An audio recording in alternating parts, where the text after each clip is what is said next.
Hi everyone, in this question you have to evaluate this expression which you can see on the screen, right? Now students, you have already studied the formula of a square minus b square. So try to relate that formula with this question. Now as you all can see here, the first term, it is in the form of first term square, right? This can be considered as first term, this can be considered as second term, right? And the last one, we will see what can be done with that. Okay, so right now first your focus should be on this first bracket and the second bracket. Now both the brackets, if you remember the formula of a square minus b square, are exactly in the same form, right? This question, the first two terms which you can see on the screen. So let's get started. We apply the formula of a square minus b square. So what is the formula of a square minus b square? It is a plus b into a minus b. So applying the formula for the first two brackets, as you can see on the screen, I write here first expression plus the second expression, and in the next bracket with the multiplication sign in between, first expression minus the second expression. So as you can see here, a upon 2b plus 2b upon a. This is the first expression plus the second expression, right? So just for your understanding, I am putting the brackets so that you understand it better. So first expression plus the second expression. So second expression is this entire bracket, correct? Now, so you have written it in the form of a plus b, or first plus second. Now what we are going to do? We are going to write first minus second, okay? So first a upon 2b plus 2b upon a, this is the first one, correct? Now in between them we are going to write the minus sign. Why we are going to write the minus sign? Because as per the formula, the first bracket is a plus b on the right hand side, which you can see on the screen, and the second bracket is a minus b, right? So this is the first term and then the second term. So second term would be a upon 2b minus 2b upon a, correct?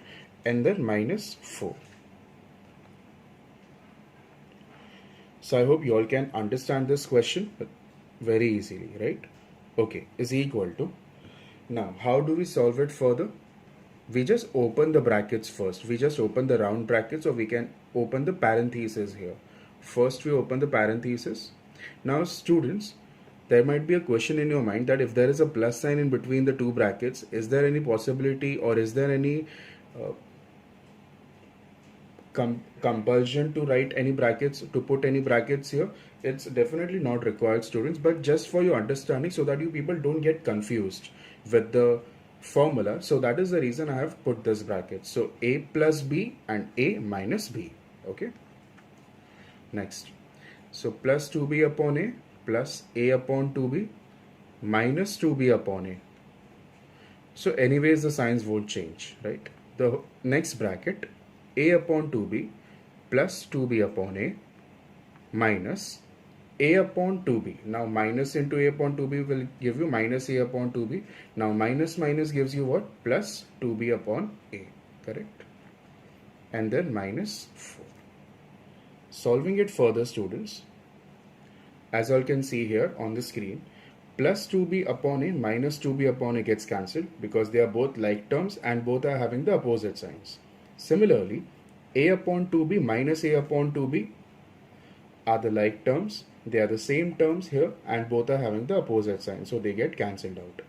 Now students, observe this, a upon 2b plus a upon 2b, right? Now the denominators of both these fractions are same, so we take the numerators together.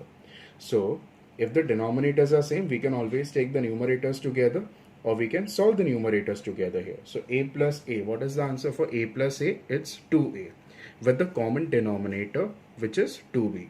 Now students, there is a common mistake committed by the students in the exams. What is that?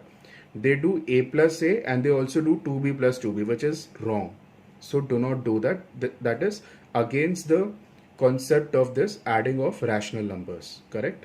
So when the denominators are same, you have to just add the numerators and you have to keep the denominators common. That's, in this case, it's 2b, correct? Multiplied by, now since there is no sign in between the brackets, it means it's a multiplication sign.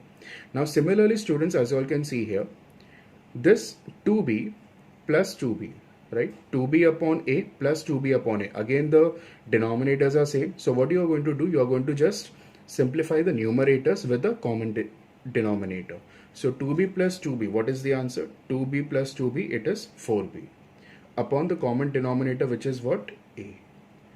I hope that's very much clear to each and everyone in the class. Minus 4. Carrying forward.